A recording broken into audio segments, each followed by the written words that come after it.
Hi, everyone. My name is Mallika Gargeya, and I'm a senior data scientist, hybrid data product manager in e-commerce personalization. My team at Autodesk builds data products that integrate into our online platforms with the goal of getting our users to what they need more easily. The talk I'm sharing with you today is based on my experience working in personalization from both the data science side as well as the product side. Personalization can be a very powerful way to build a great customer experience by helping people make better use of technology. This can be extremely valuable when done well. To me, that boils down to understanding your user, finding the relation between a certain behavior and the intent, and adding a layer of knowledge or product expertise to help guide the user toward what they're looking for, or maybe what they never would have found without help. So go ahead and drop an example of personalization that you've come in contact with as a user in the chat below. Some examples that I can think of. We all have that Netflix movie that we have watched but never would have found without recommendations. I personally, on many occasions, have found product comparisons to be very useful depending on what I'm looking at and how much I'm trying to spend on a certain product. And as much as my wallet hates this one, the follow-up emails from Sephora reminding me that my beauty products are probably running low allow me to restock in time. These are all examples of personalization that combine user behavior with that product expertise to provide me some insight that I may not have known or remembered on my own. The other perspective on personalization that I think is very important to mention is where there is discomfort and where intent can be sublimated. Product managers build products centered around the customer, and personalization is no different in this respect. I will be sharing with you how to effectively personalize experiences for your users in a way where impact is quantifiable and hypothesis-driven for the benefit of your customer. So let's talk about the discomfort in personalization. I think it's important that we first take a look at some misconceptions that we hear around the topic to dispel some of that doubt and ensure that we address these concerns when building our own. There are two perspectives to look at this from. The PM perspective of building personalization and the experience from the user, which we all are familiar with. The first one is you need to know everything about your customer in order to get started. This is untrue. And in fact, you will probably never know everything about your customer. I'll revisit this one later on, but it's important to note that the most impactful personalization is focused just on the user data that is relevant to your customer problem. From the experience standpoint, the most common complaint I've heard is around surveillance and how everything we do and say is being watched. So while this is an extremely uncomfortable feeling as a user, I have found that the discomfort itself stems from being presented with a recommendation or some piece of information that wasn't asked for, and without knowing the basis for that information.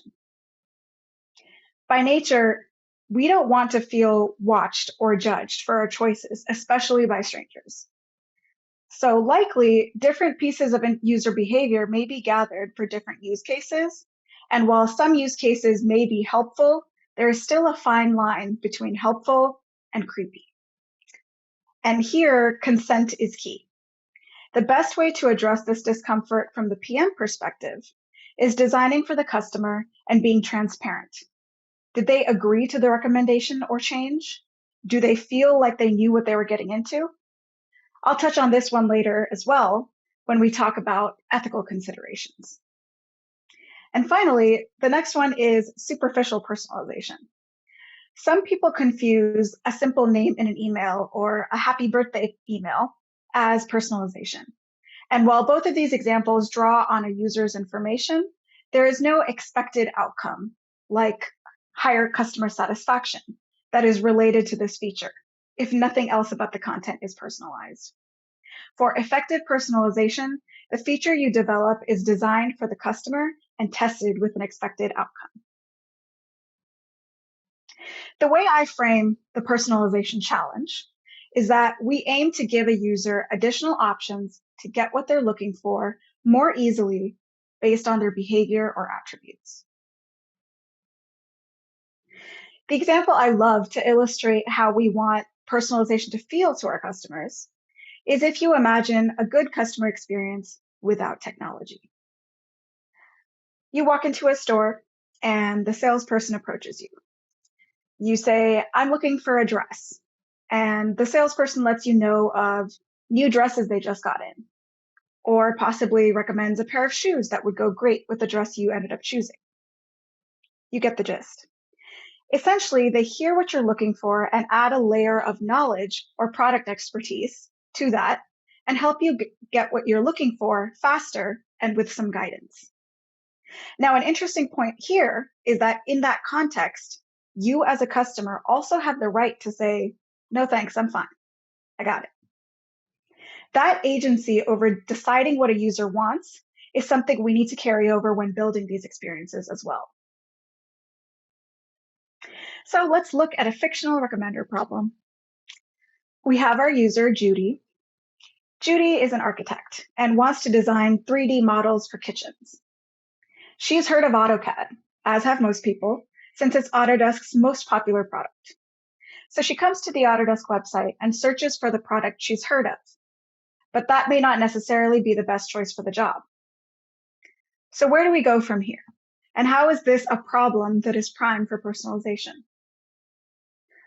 Just as with any other problem, we need to start with the customer.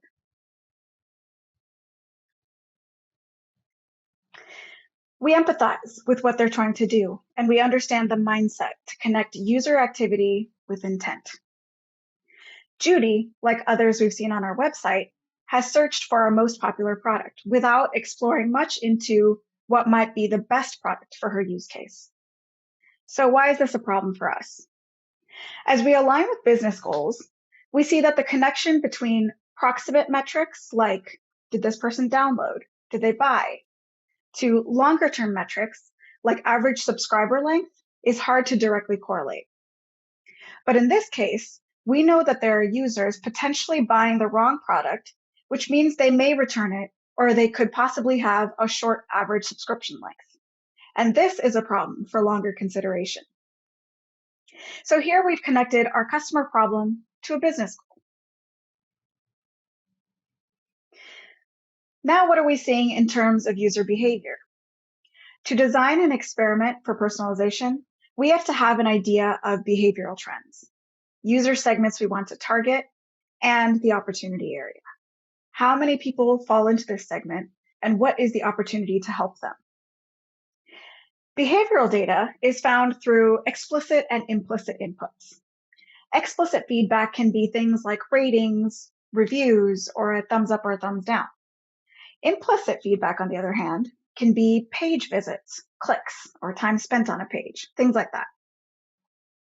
So both explicit and implicit feedback can relate to some outcome or interest. And obviously, if a user gives an experience a thumbs down, they're not very happy. But if we look implicitly, we may see a number of users searching for a popular product and buying that product without much other browsing. And say we follow those users' behavior to find a trend of relatively quick returns after purchasing. We have found our target segment and our opportunity area. Granted, we don't always start with Judy coming to us with her problem as we did in this example, but we do always start by empathizing with the customer. So for a second, if I put my data scientist hat on, the first step I would take would be to explore the data. What behavioral trends am I seeing, and what signals are leading to quick returns or lower average subscription length? Why are these customers dissatisfied? And once we have found that behavioral signal, we've found our user segment and the data to formulate a hypothesis for personalization. So back to our fictional example. We can now hypothesize that if we recommend a better suited product to users who search for our most popular product, this will lead to fewer quick returns in this segment. So notice this hypothesis is directly relating our personalization feature with an expected impact based on behavioral data. Now, with this hypothesis, we can then involve design, engineering, and data science to run a test for product recommendations for our subset of users. Now, something to keep in mind here. Across new features in e-commerce, the success metric is likely conversion or higher revenue. But in the context of personalization, the success metric is, did you solve your problem? We validate personalization features based on the impact that they have. Was this recommendation accurate? Was this product of interest to you? Does this learning content look like it was something that would solve your problem? These impacts are all measurable and help us tie the results of a personalization feature to a hypothesis that we have backed by data. So if another user comes along, like Judy, interacts with our recommendation and purchases the recommended product, the assumption from our hypothesis would be that this user is satisfied and does not need to return the product.